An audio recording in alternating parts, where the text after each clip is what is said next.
Haiti is on the cusp of being a failed state. The U.S. is hoping that multinational forces led by Kenya can reverse the downward spiral. Kenyan President William Ruto is meeting with President Joe Biden in D.C. as today is the supposed deadline for the deployment to begin. The deployment of Kenyan police to Haiti, a mission Kenya is spearheading and the U.S. is supporting, has been in talks for years. But the deployments now face a delay as the country grapples with extreme equipment shortages. Kenya has sent troops on a mission inside and outside Africa, but no African country has led a security mission outside the continent. Kenya's move into Haiti would be the first. Now, many are calling this decision unconstitutional and say that the country is only in it for the potential monetary gains. In Haiti, the U.S. has invaded the crisis-driven nation time and time again for over 100 years, invasions that have led to civilian casualties and violence, forced labor, coups, and strong economic dependency on the United States. Joining us now to discuss the current situation is the executive director of the Institute for Justice and Democracy in Haiti, Brian Concannon. Thank you for joining us, Brian. Well, thank you so much for having me, and thank you even more for covering Haiti. Well, thank you for helping us do that. Now, the last time that we had a guest on to discuss Haiti, the prospect of troops coming from Kenya was still prospective and seemed to be challenged in the courts in Kenya. How do we get to this place where we're on the precipice of Kenyan troops landing in Haiti and being the first African troops to deploy to a mission of this kind outside of the African continent? Well, this mission has been several years in the making. It was conceived of by President, the Prime Minister of Haiti, Ariel Henry, who was an unconstitutional prime minister, repressive, corrupt, but supported by the United States. And he created the mission as a way to prop his government up against rising popular opposition. Now, Ariel Henry has resigned as prime minister a few weeks ago, and he's out of office. But many Haitians see the mission as a continuation of support both for the PHTK party and for the U.S. intervening in internal affairs in Haiti. I mean, what it does feel like is that because there's so much domestic opposition, frankly, to America putting U.S. troops on the ground in Haiti, that the Kenyan troops have become a sort of a workaround. It goes not unnoticed that Kenya is one of the largest recipients of U.S. aid.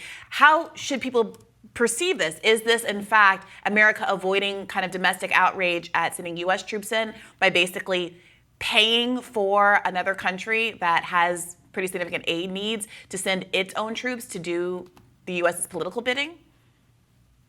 That's exactly it. These troops are going to have to go into poor neighborhoods, or what they are going to do, because that's what happened last time international troops came in trying to go after the gangs. They're going into poor neighborhoods and they're going to start shooting. They're going to shoot some suspected gang members. They're going to shoot many women, children, men, people with no connections to the gangs. And the Biden administration, for very good reason, does not want cell phone videos of American troops doing that shooting during an election year. So they reached out to other people. Canada was asked first. Canada refused. CARICOM refused. Brazil refused. West African countries refused. And finally, Kenya agreed because Kenya needed the money. And in fact, a Kenyan minister just last week, in trying to develop in support in Kenya for the mission, said, yes, we're doing this for the money. We're getting a lot of money out of this. And so it really is the Kenyan troops. Kenya had not had diplomatic relations with Haiti before August. So here is Kenya coming 7,000 miles to a country that it has no historical ties with, really to do the U.S.'s bidding at probably a cheaper cost, but also a cheaper political cost for the Biden administration. Yeah, that's what I was going to ask. There's no history between these countries. They're not, I mean, obviously, Haiti is nowhere near Africa, but Kenya isn't even in the part of Africa that is like facing the Atlantic Ocean. French-speaking Africa, right? They don't have a history. They don't. So people are probably wondering why Haiti, of all nations, is the one getting involved here. Yeah, there's countries in West Africa, as Bianna mentioned, that they have genetic ties, and that's where Haitians came from. They have some language ties in terms of speaking French, but also Haitian language contains contains some remnants of West African languages. They've got religious ties. They have lots of ties. And that's probably why the West African nations refused to do that work. So really the people who could have done the work better knew that it was a bad idea precisely because it was propping up an undemocratic government. And so they refused. And there's no reason. Now you have a transitional council in place that is a slight democratic opening. There's no reason why you can't wait a couple of weeks to let that transitional council decide how the international community can best help Haiti. But the only reason you can't is that the U.S. is pressed to put this mission in that's going to prop up the status quo that really brought Haiti to such a multiple crisis point. So what kind of alternatives exist? You mentioned this transitional council. If it were allowed to kind of do its work without the intervention of these Kenyan troops, is there a real possibility that a people-supported coalition would come together to nominate a leader that isn't seen as being basically a puppet of the U.S. government?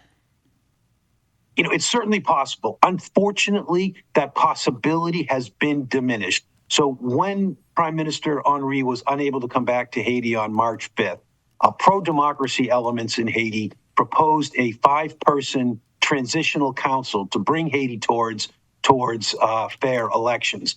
The United States and CARICOM got together and said, we'll take this transitional council idea, but we're going to add 2 spots, and we're going to give those 2 spots to the PHTK government, who had already had 1 spot. So what you now have on this transitional council, there's 7 voting members, none of them women. 3 of them are connected to the PHTK party, so they're very close to a majority.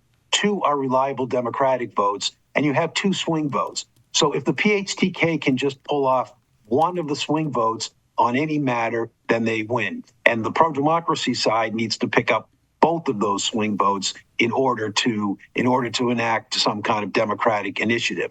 There is growing public support in terms of trying to pressure the council to be more democratic, but it's an uphill battle, and it's a tug of war, and it's much more difficult than it had to have been.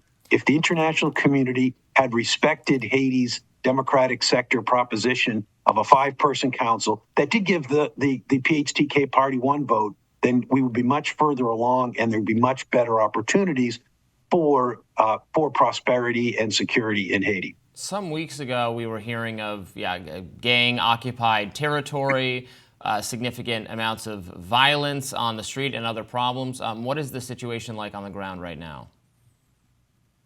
The gang violence has subsided somewhat, according to my contacts in Haiti, but I do not see that the gangs have ceded much territory. In large part, these gangs cannot be considered completely separate from the rest of Haitian civil society. A UN report that came out last fall talked about how political and economic elites, including, again, the PHTK party, had been using gangs for years to carry out their own activities, including, in the PHTK's case, massacres against political opponents. And so, in a sense, people are talking now, well, should the gangs have a seat at the table? The gangs already have several seats at the table, including through the 3 PHTK votes, and also a 4th vote. It's a party called the Petite des Salines. They got onto the council after they had made an alliance with one of the gang leaders. Yeah, it's interesting. I spoke to an expert on my podcast a few weeks back, and we were talking about the gang leader known as Barbecue, Jimmy Cherize. And frankly, in all of the mainstream coverage, it hadn't been made clear to me that he was actually a police officer. And so before all of this, and so I think in some ways the word gang isn't quite encompassing the role that these groups are playing in Haitian society. Can you help to tease that out for us a little bit? How did he go from being a police officer to being a gang leader, and how are these gangs perceived? Are some gangs perceived differently than others, depending on how much they increase violence versus keep the peace, etc.?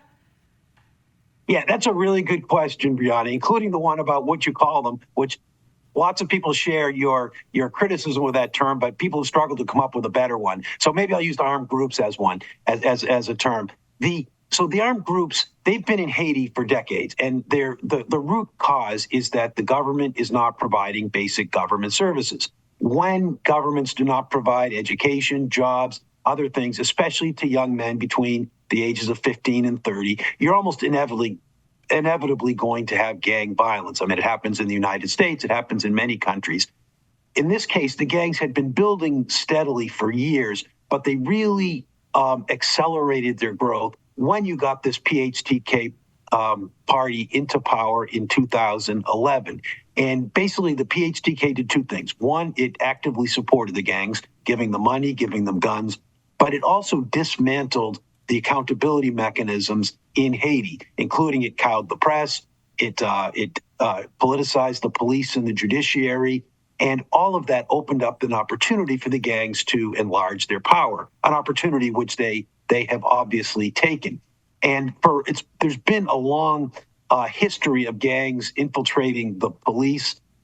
Jimmy Cherizier was a gang leader and a police officer. I mean, he was doing both for a long time. Mm-hmm. And it was only after a couple of prominent massacres where he was actually formally pushed off the police, but he still has substantial contacts and influence within the police by all accounts. And so, the solution to the gangs, getting the PHTK out of power, is going to immediately reduce that support. But the long-term solutions are you're going to need to develop basic government services, give young men other opportunities to do something. And another important thing for American audiences to understand, these guns that the armed groups are using and the bullets they are shooting, they're not made in Haiti. They're almost all coming from the United States. And over the last year, the United States has made some efforts to increase surveillance at the ports. But really, where you could do the most to stop the violence in Haiti is not in Haiti. It's in Florida. It's to stop the guns and the ammunition from going. And the administration needs to do a much better job about that. It would be much more cost effective for American to have more American port inspectors in Florida than it would be to send thousands of police officers from Kenya to Port-au-Prince. Thank you so much for joining us today. We really appreciate it. Brian Concannon. Well, thank you for having me.